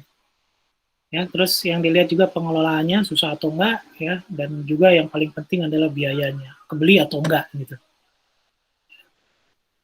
Nah, ini juga jenis connectivity yang diperlukan juga ya, lihat dulu colokan-colokannya apa saja yang kita butuhkan ya. Jangan-jangan cuma colokan satu yang kita butuhkan, tapi colokan lain terlalu banyak. Nah, makanya tipe benda itu ya, nanti kamu akan melihat keruwetan tipe-tipe perangkat jaringan yang ditawarkan, walaupun itu Cisco seriesnya sama misalnya. Series 4000, ya ternyata 4000 itu ada 4900 sekian, 4800, 4200, 4100. Nanti kamu akan melihat itu menjadi suatu kebingungan ya. Yang membuat itu menjadi lebih mudah adalah kita lihat aja konektornya, ada konektor apa aja gitu. Di sini membedakan itu. Beberapa fungsinya apa saja gitu. Ya. Cuma memang karena ini alat pintar, maka yang mengelola juga harus pintar gitu aja ya. Makanya kamu harus selalu mengupgrade. Sebagaimana saya di sini ya. Ya, saya belajar Cisco udah dari tahun 90-an ya. Ya. Tapi sampai saat ini saya selalu belajar lagi siswa-siswa yang baru. Ya, ada apa di Cisco yang baru? Ya, untuk mengejar ya ataupun ada belajar banyak dari pesaingnya Cisco. Ya, gitu. Jadi 3 hal inilah ya yang kamu perhatikan dalam proses memilih perangkat ini. Ya, keandalan pasti ya. Jadi kehandalan biasanya kita kombinasikan beberapa router sehingga kalau ada masalah dia ada router lain yang segera memberikan jalur baru yang aman, yang tetap nyala. Lalu yang terkait dengan memasang perangkat, pembuatan perencanaan IP address. Nah, ini juga penting. Ini harus dicatat nih. Ya, kalimat IP itu untuk siapa saja. Terus ada proses labelingnya juga, ya. Jangan lupa di labeling, lalu disesuaikan dengan catatan atau dokumentasi yang dibuat. Ya. Ini kalau IP addressing perencanaannya tidak baik dan tidak dicatat, kita bingung sendiri pada saat melakukan maintenance. Dipastikan. Karena kabel UTP itu sama semuanya warnanya biru muda kayak begitu, semuanya sama. Ini mana untuk nyari yang mana ya, dari mana itu nanti akan jadi kebingungan sendiri kalau tidak ada label yang cukup dan dokumentasi IP address yang terencana. Nah, lalu bagaimana melakukan perancangan, pemasangan dari perangkat jaringan ya. Kalau ini ilmunya adalah instalasi komputer. Ya. Yang harus diperhatikan pertama sistem pengkabelannya, yang kedua listriknya, terutama groundnya, ya, termasuk electrostatic discharge-nya. Kita harus pakai kaos tangan atau apa kalau memegang-megang apa supaya nggak ada listrik statis kita mencederai perangkat gitu. Aliran udara, ya, AC, ya, pendingin, ya, pemasangan perangkat-perangkat mekanik untuk meletakkan peralatan-peralatan, server rack dan seterusnya misalnya, ya, faceplate, ya, bagian depan dari ini ya supaya kita proses pengaturannya mudah, ya. Tampilan-tampilan depan ya istilahnya apa istilahnya ya, ya supaya kita cukup melihat di sisi bagian itu, terus kita mudah melakukan pengaturan-pengaturannya. Urusan kabel-kabel semuanya di belakang gitu. Ya. Terus perlindungan dari lonjakan listrik, ya kita kasih filter listrik di sana. Kalau ada lonjakan mendadak maka langsung distabiliskan. Makanya kita perlu stabilizer di sini ya. Band pass filter atau high pass filter tuh itu fungsinya. Dan termasuk suhu dan kelembaban. Ya. Instalasi itu dilakukan kalau ada penambahan perangkat baru ya di sisi komputer ya atau menggunakan software pendukung baru ya. Nah, ini beberapa aturan pemasangan kabel. Intinya jangan berantakan ya. Nah, ground listrik ya hati-hati juga ya perangkat grounding ya. Satu yang penting sehingga alat-alat elektronik kita tidak nyetrum. Kalau dipegang, harusnya kan komputer kita nggak nyetrum kalau dipegang. Nah, kalau grounding sistemnya di listrik rumah kamu nggak bagus, maka komputer kita mengeluarkan setrum, ya. Gitu. Termasuk electrostatic discharge, ya. Gitu. Nah, aliran udara tuh, ya, bagaimana meletakkan server yang tepat, gitu, ya. Dari mana aliran udaranya, AC-nya taruh di mana, seberapa suhunya, ya. Peralatan perangkat mekanis tuh lihat ya, power supply cadangannya bagaimana naruhnya ya. Jadi kabel-kabel power tuh jangan dililit-lilit dengan kabel UTP ya gitu, jalur tersendiri. Faceplate ya untuk mudah lihat itunya. Ya. Faceplate kosong kalau bisa ditutup supaya nggak ada masuk debu-debu. Ya. Konektor dan port-port optik ya. Biasanya itu akan terganggu kalau ada debu, makanya ruang server itu harus bebas debu. Ya. Perlindungan lonjakan biasanya pakai stabilizer, suhu dan kelembaban ya AC yang di itu. Ya. Saya dulu melakukan pemeriksaan server itu ya. 3 hari saya meriksa server, sakitnya 3 hari juga gitu, karena masuk ke dalam ruangan yang sangat dingin ya.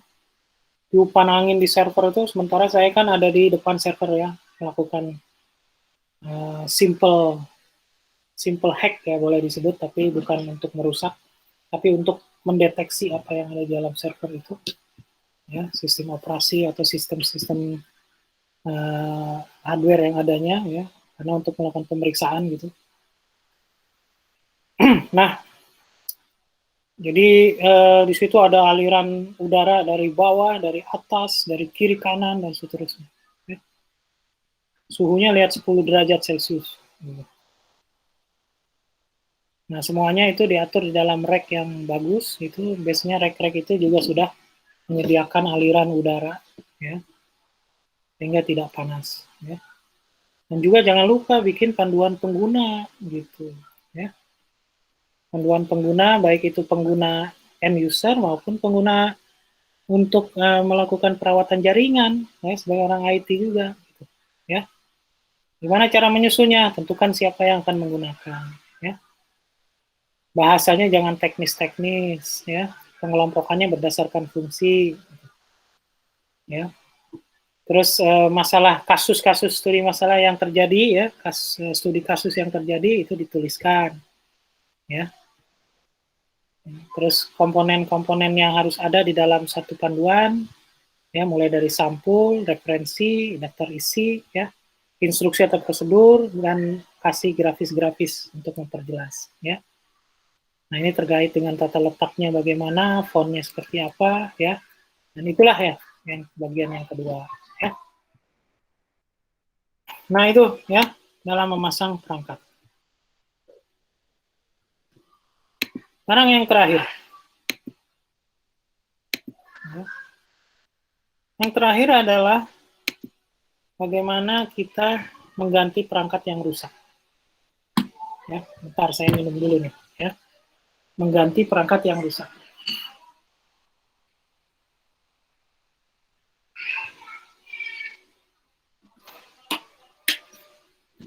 Bagaimana mengganti perangkat yang rusak? Ya. Dalam jaringan komputer, ya, kita itu ya harus bikin model dalam memecahkan masalah. Begitu ada masalah, maka yang pertama kita lakukan adalah definisikan apa itu masalahnya. Ya. Bagaimana supaya definisi kita bagus, benar, maka fakta-faktanya kita kumpulkan. Ya. Masalah ini apa? Lihat faktanya, datangi tempat yang salahnya, misalnya. Ya, setelah fakta-faktanya apa dapat, ya, cari juga apa penyebabnya kira-kira. Ya, udah tahu fakta, udah tahu apa kira-kira penyebabnya, baru bikinlah perencanaan aksinya, action plan. Ya. Jadi kalau emang action kita belum jelas tuh dua tuh, ya, fakta dan apa penyebabnya, itu kita cari dulu, ya. Biasanya kan penyebab itu kan berdasarkan dari fakta, ya. Cari modusnya lah, kayak detektif lah gitu. Kira-kira siapa pembunuhnya nih? Siapa yang diuntungkan? Gitu. Nah, gitu-gitulah kayaknya. Ya. Terus kemudian setelah itu kita implementasikan perencanaannya, ya. Lalu kita observasi hasilnya.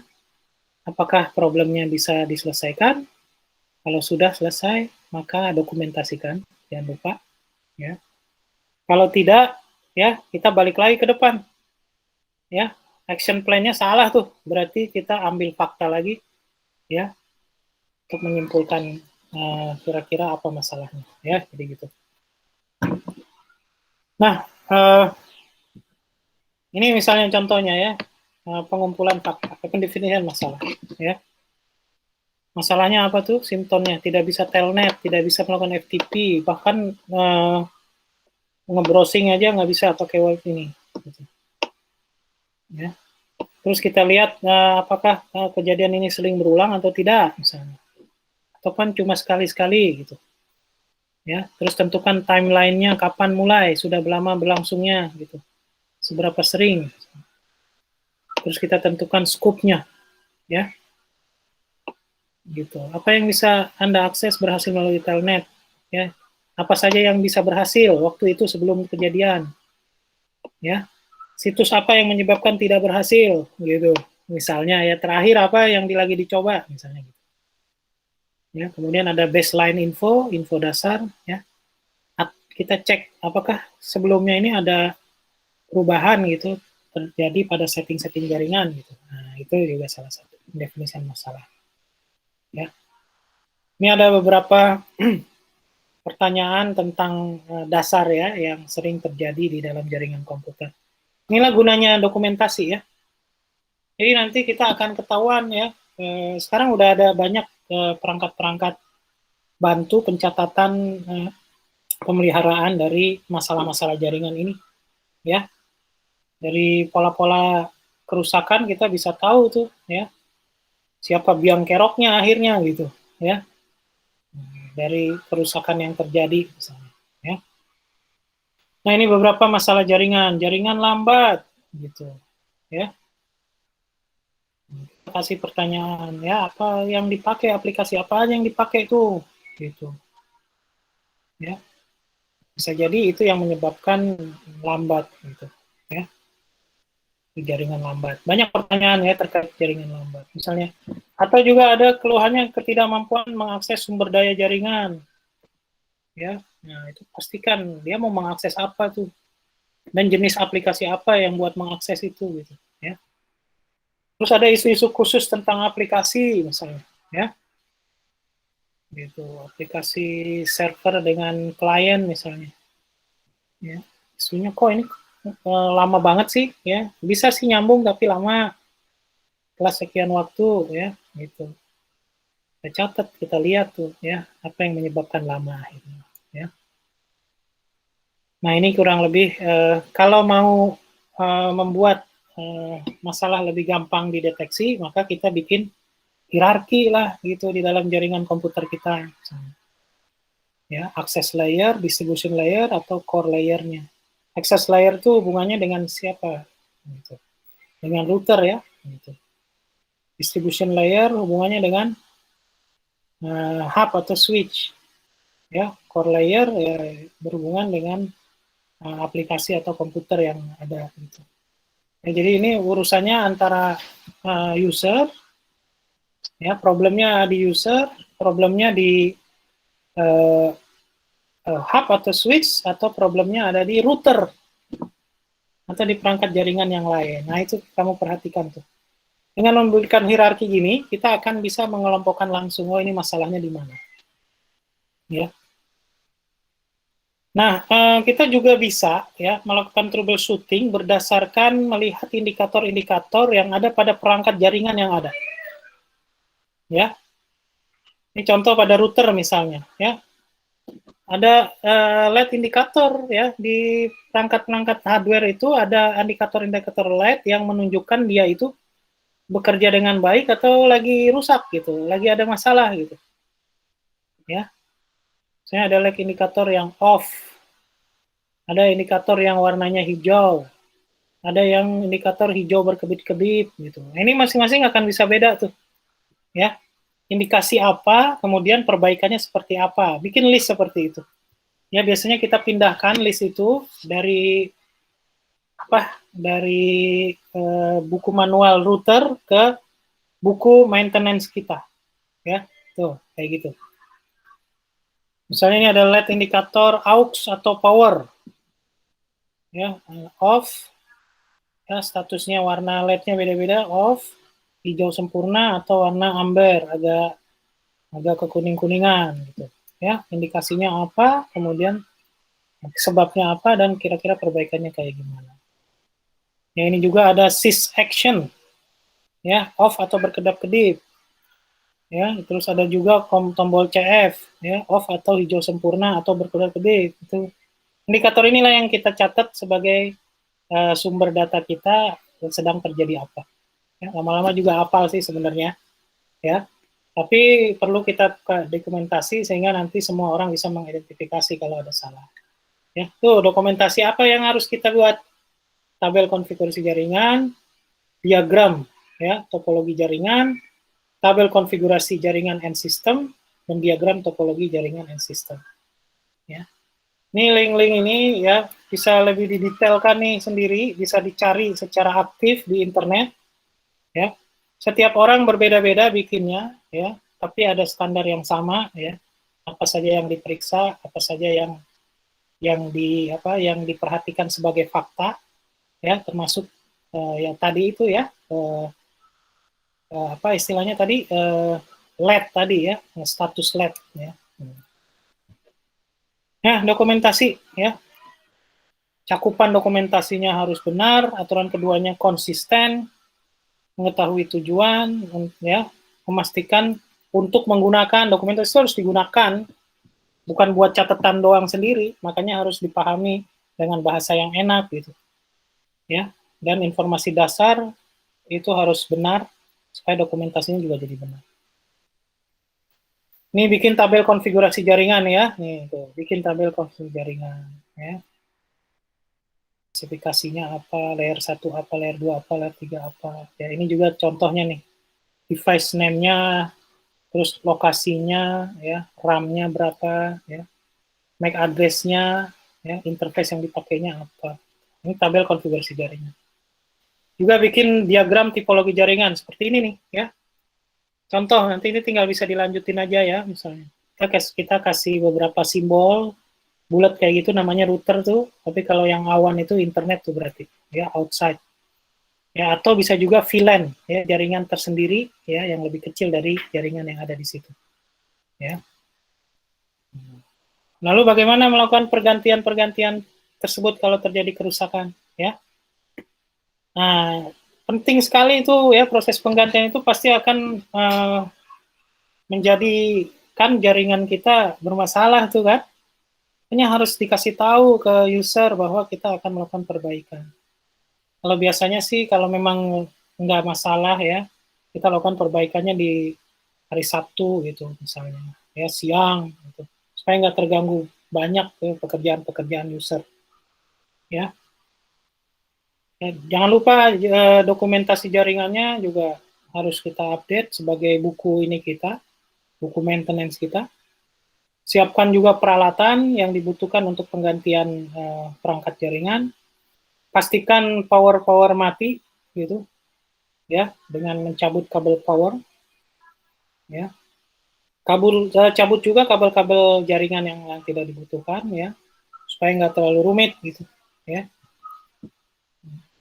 Dan juga nyabutnya juga jangan asal-asalan ya gitu.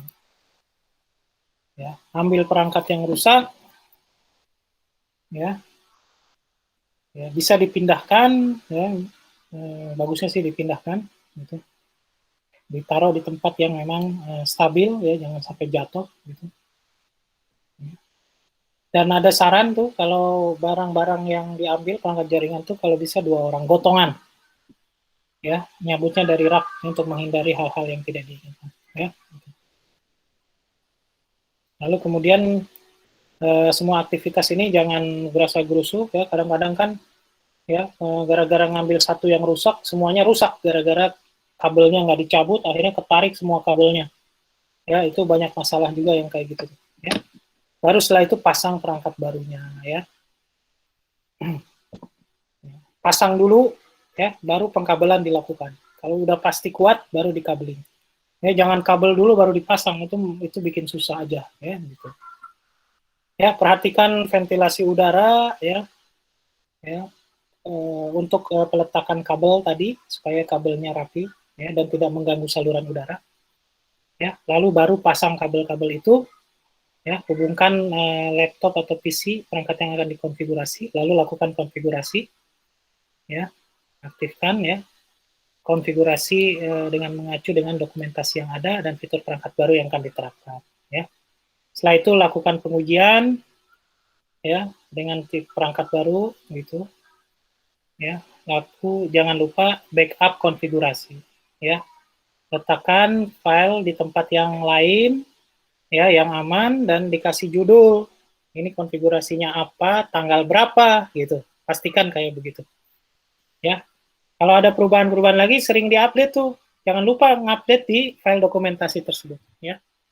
Nah, setelah itu terpasang dan jalan, maka kemudian baru kasih tahu ke pengguna, ini udah beres nih. Silakan coba. Nah, kalau terkait dengan kabel jaringan ya, minta izin dulu ya dengan yang punya kabelnya, yang kabelnya terhubung dengan laptopnya, dengan komputernya dan seterusnya. Ya.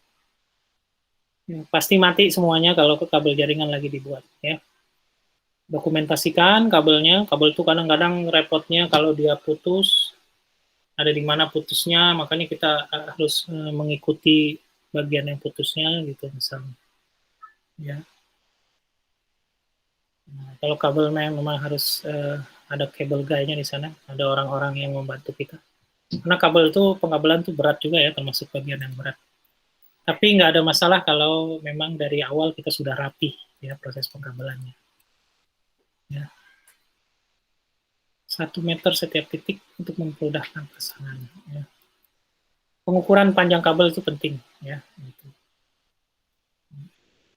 Pemasangan konektor, melakukan pengujian koneksinya pakai kabel tester. Ada kan kabel tester ya? Ya putus atau enggak. Baru setelah itu pasangkan, kalau udah pasti tidak ada masalah, baru pasangkan ke perangkat terminal ya, komputer ya, perangkat jaringan. Gitu. Nah, itu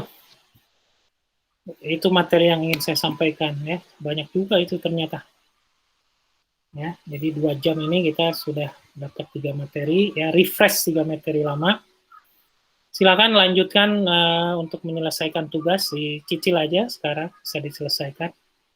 Kalau udah bisa ngerjakan di kerjaan yang selanjutnya, tugas yang selanjutnya boleh gitu. Jadi kamu nanti di akhir bisa santai-santai. Oke, sampai sini ada pertanyaan nggak? Ya, ada pertanyaan nggak ada? Kalau jam Belum ada, Pak. Kalau kuliah jam segini ini kuliah paling susah nih, paling berat nih, ya, gitu. Waktunya. Ya. Kalau nggak ada, kita ketemu lagi hari Rabu. Atau kalau memungkinkan besok, bisa nggak? Besok 17 Agustus, misalnya kita buka kelas siang, misalnya jam 1 lagi. Ya, bisa nggak kira-kira? Ada yang keberatan nggak? Kalau nggak ada yang keberatan sih, saya mau besok siang. Ya, gimana? Ya, nanti kita komunikasi aja lah lewat itu ya, WA ya. Tapi saya tawarkan kalau ada yang keberatan tulis aja di WA ya, 17 Agustus. Nah, atau kalau ada yang mau ngomong di sini boleh juga, nggak apa-apa ya. Kalau enggak Nanti aja mungkin, Pak, via WA. ya oke, nggak apa-apa ya. Nanti saya kabarin misalnya ya, besok sih saya mau aja ya. Siang ya, Agustus jam 1, 17 Agustus jam 1 gitu. Ya, nanti kalau enggak ya sudah nggak apa-apa, kita bikin hari Rabu ya, jam 9 sampai jam 12, lalu kita sambung jam berapa? Jam 1 sampai jam 3 lagi ya. Rabu kita bikin 2 pertemuan. Ya, saya minta dua sesi dalam sehari itu karena saya punya tugas misi digital literasi Kominfo ya. Jadi saya kadang-kadang nanti ada waktunya yang terpakai, dan sementara ini juga saya lagi menyiapkan lokakarya karena SK kan, jurusan SK ini kan lagi dapat ya hibah apa tuh Merdeka Belajar, kampus Merdeka kan gitu ya. Ada lokakarya, ada inovasi. Ini kalian nih. Ini cuma ini kelas 4 ya. Kalau kelas 4 kalau belum pada lulus sih masih bisa tuh bikin project bersama kami gitu. Tapi yang diminta biasanya tingkat 3 nih gitu. Karena yang kelas 4 ini kan udah mau lulus ya. Skripsi juga maksimal nanti hari September ya, bulan September tuh. Sedangkan proyek ini berlangsung sampai Oktober. Ya, kecuali kalau dia memang bisa menyelesaikan proyek ini untuk skripsinya dan selesai di September, bisa sidang di September, wah bagus juga tuh. Bisa gabung tuh dengan saya tuh. Ya, materinya farming, smart farming, ya, atau precision farming. Ya, jadi gitu kira-kira. Cukup sekian ya. Sampai ketemu besok kalau jadi ya, nanti segala keberatan kita lewat WA aja ya. Oke, mohon maaf kalau ada kekurangan ya. Saya ingatkan lagi yang belum absen silakan absen ya, karena absen inilah nanti yang saya kumpulkan ya. Dari saya cukup sekian. Assalamualaikum warahmatullahi wabarakatuh. Waalaikumsalam warahmatullahi wabarakatuh, Pak. Terima kasih banyak, Pak. Ya, yang sudah absen boleh keluar, silakan.